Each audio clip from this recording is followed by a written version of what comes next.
Bonjour, correction de l'application 2 du chapitre 2, l'entreprise Maxou. Pour cette application, plusieurs choses sont à faire.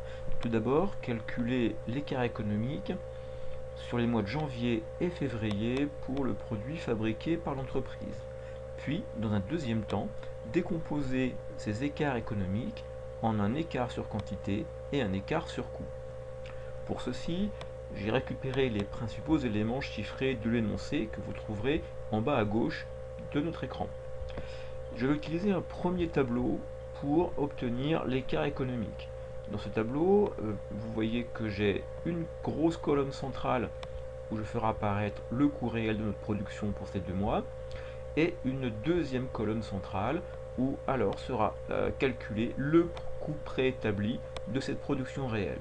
Le rapprochement de ces deux coûts nous donnera alors les écarts économiques pour chacun des composants du coût de production. Vous voyez ici le coût de production, une partie sera de la charge directe, l'autre partie de la charge indirecte. Je vais commencer par renseigner à chaque fois quel est le niveau de la production réelle. Ainsi, au mois de janvier, nous avons fabriqué 2780 produits.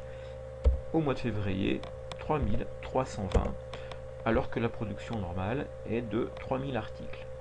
Ceci étant fait, je vais commencer maintenant par m'intéresser au coût réel. Coût réel, donc je reporte la consommation de matières premières, 13 600 kg au mois de janvier, avec un prix unitaire de cette matière première au kilo de 6,70. J'ai donc une consommation pour cette production réelle de 91 120 euros de matière première.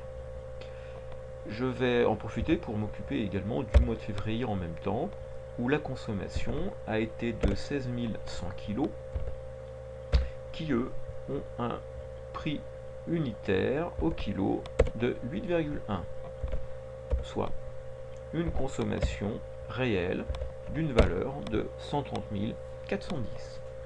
Maintenant la main-d'œuvre directe, mesurée en heures.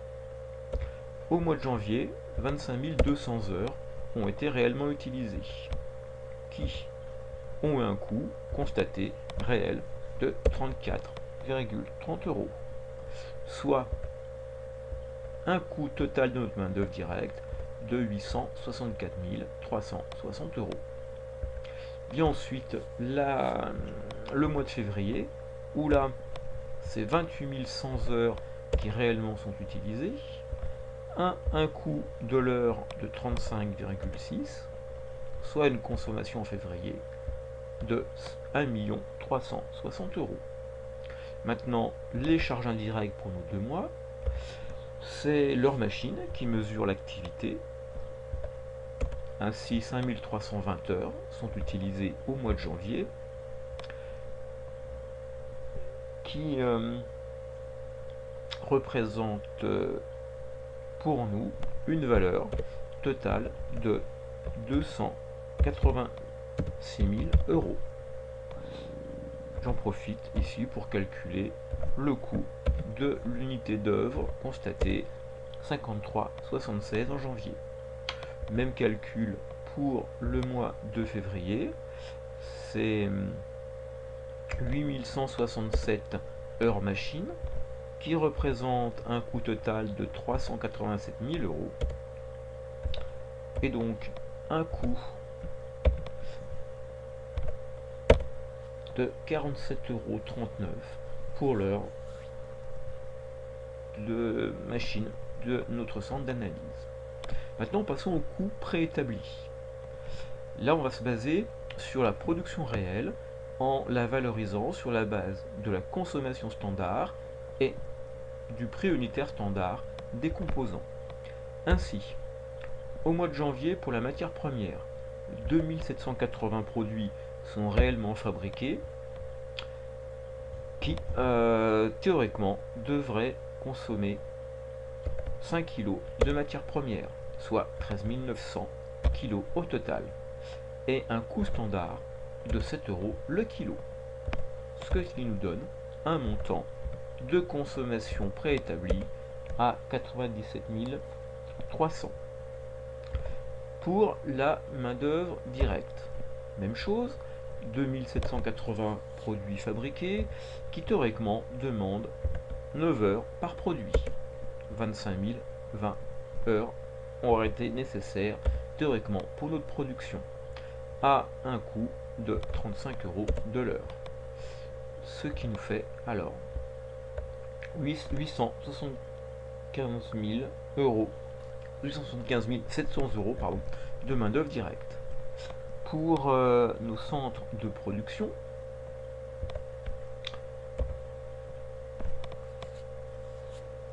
on est sur la base de 2700 produits qui demandent 3 heures de machine chacune, soit 8340 heures au total, à un coût standard de l'heure de 29 €, ce qui nous fait un montant de charge indirecte théoriquement de 241 860. J'en profite pendant que je suis là pour faire le calcul du coût de production, somme des charges directes et indirectes, pour le coût réel. 1 240 000 divisé par le nombre de produits fabriqués, 446,58 €. Je vais faire la même chose pour le coût préétabli, 1 214 860. Toujours pour le même nombre de produits, 2784. Ce qui fait que notre coût de production préétabli d'un produit aurait dû être de 437 €. Même calcul maintenant de préétabli pour le mois de février. Je vais me baser toujours sur la production réelle du mois, 3320, qui aurait dû consommer 5 kg de matières premières, soit 16 600 kg, à 7 € le kilo. Normalement, la valeur de notre consommation devrait être de 116 200 pour nos 3320 produits fabriqués. Je m'occupe maintenant de la main d'œuvre directe, nombre de produits, fois 9 heures par produit, soit 29 880 heures au total, qui sont valorisés à un coût standard de 35, soit une consommation de main d'œuvre directe pour 1 45 800 de manière préétablie. Vient enfin le moment de s'occuper de notre centre d'analyse, les charges indirectes, 3320 produits, qui devraient utiliser 3 heures machine chacun, soit 9 960, à un coût standard de 29, et donc une valeur des charges indirectes totales du centre pour 280 840. Là aussi, j'en profite pour faire le calcul du coût total. Donc le coût total réel est de 1 517 770, ce qui nous fait pour un produit un coût de production de 457,16. Au passage, vous voyez que par rapport au mois de janvier, on a une augmentation de notre coût de production. Et maintenant, le préétabli, coût de production préétabli total, 1 450 840. Pour nos 3320 produits réellement fabriqués, soit un coût unitaire préétabli de 437. Je pense que pour vous, c'est pas une surprise. On est sur quelque chose qui est sur des éléments de consommation standard à un prix unitaire standard. Donc le coût de production est exactement le même, quel que soit le mois de l'année, à partir du moment où on se base sur notre fiche de coût standard. Ayant le coût réel et le coût préétabli, eh bien, je vais pouvoir maintenant me lancer dans le calcul de l'écart économique, coût réel moins coût préétabli total à chaque fois. Alors vous voyez, pour la matière première au mois de janvier, un écart de 6180. Sur Excel, j'ai la chance de pouvoir utiliser recopier vers le bas. Donc là, je me le fais en série et je ne conserve ainsi que les valeurs.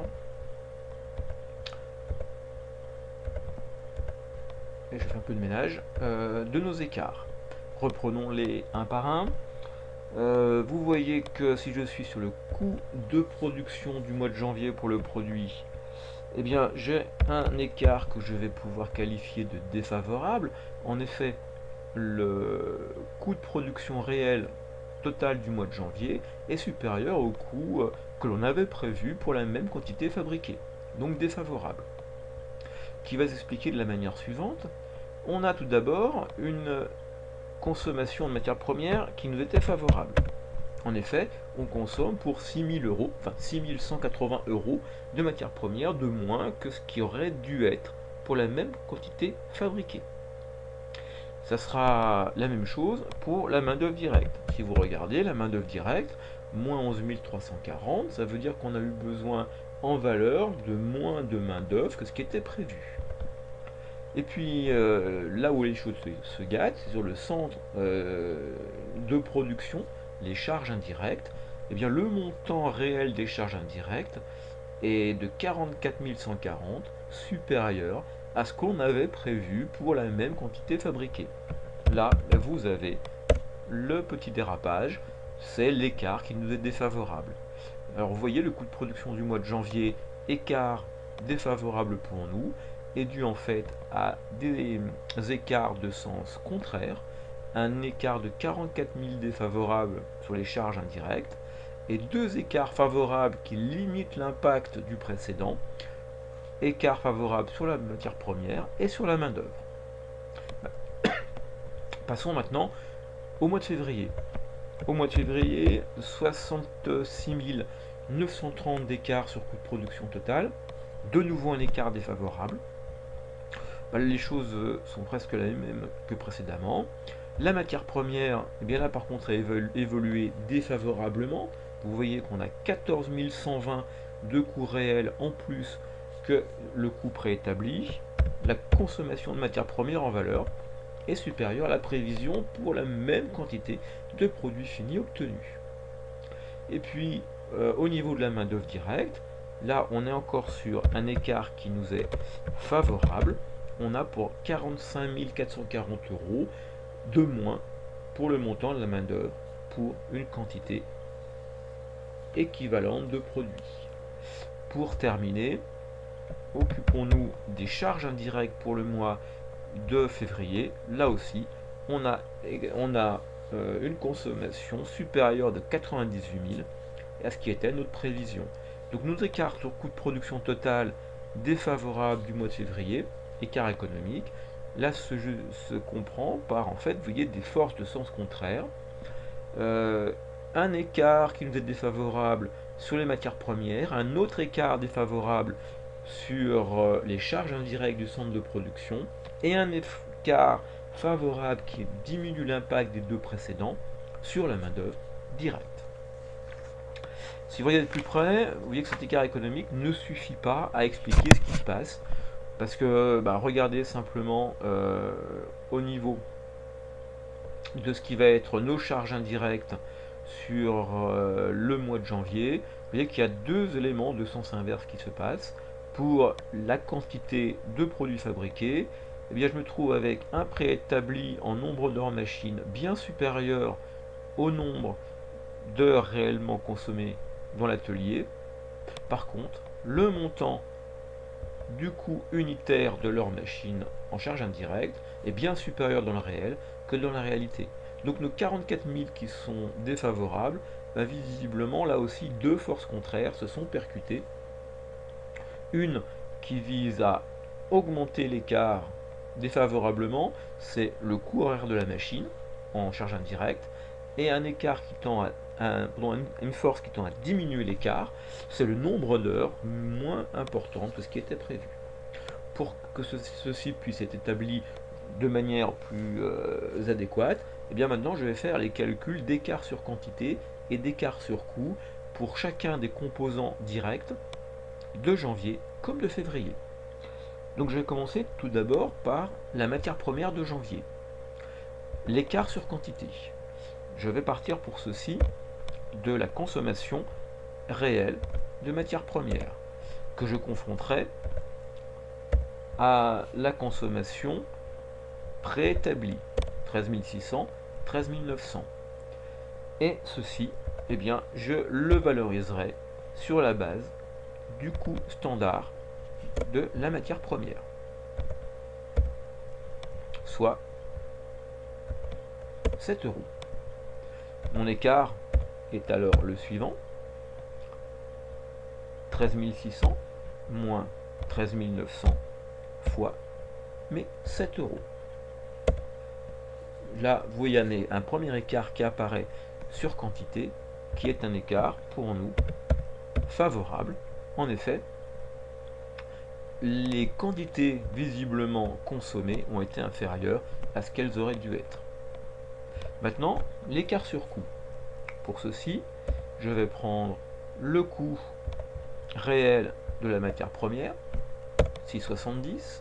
Je vais prendre le coût préétabli, 7 euros, que je vais multiplier par la consommation réelle de matière première. Mon calcul est donc alors 6,70 moins 7 euros fois 13 600. J'ai un deuxième écart favorable qui apparaît, cette fois-ci sur les coûts de la matière première. Vous voyez que là, on le voit de manière significative, hein, on a 30 centimes de moins dans le réel sur le coût de la matière première que dans le préétabli budgété. Si je fais la somme de mes deux écarts, je retrouve bien les 6180 que l'on avait tout à l'heure. Maintenant, la main-d'œuvre. Même principe pour l'écart sur quantité. Là, comme on est sur des temps, je parlerai d'un écart sur temps. En prenant le temps réel, 25 200, je le confronterai au temps préétabli, 25 020, et je prendrai la valeur 35 euros de l'heure standard. Ce qui me permet alors de faire le calcul suivant: coût réel, temps réel, pardon, moins temps préétabli, fois le coût standard de notre matière.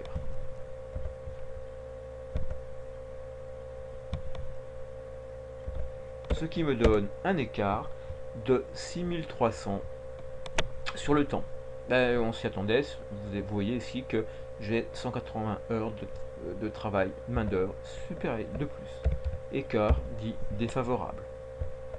Maintenant, l'écart sur les taux horaires, écart sur coût, hein, si vous voulez. J'irai chercher le montant réel de la main-d'œuvre, 34,30. J'irai chercher le montant préétabli, 35. Et la quantité réellement consommée de matière, 25 200. Ce qui nous donne un écart qui sera 34,5 moins 35 fois la quantité préétablie. J'ai là un écart de 17 640 négatif, qui est un écart favorable pour nous. Effectivement, vous voyez que le taux horaire est inférieur dans la réalité que ce qui était prévu. Je fais la somme de ces deux montants et je retrouve les moins 11 340 que nous avions tout à l'heure. Même calcul, mais là je vais peut-être aller un peu plus vite. Pour le mois de février, je prends la matière première réellement consommée, je prends la matière première que j'aurais dû consommer, que je vais valoriser par le standard à 7 euros de l'heure. Je vais préparer mon calcul pour l'écart sur coût. J'ai consommé une matière première à 8,10 de prix. J'ai un montant préétabli à 7 et une consommation réelle de 16 100. Mon calcul est alors donc le suivant: réel moins préétabli fois le montant préétabli.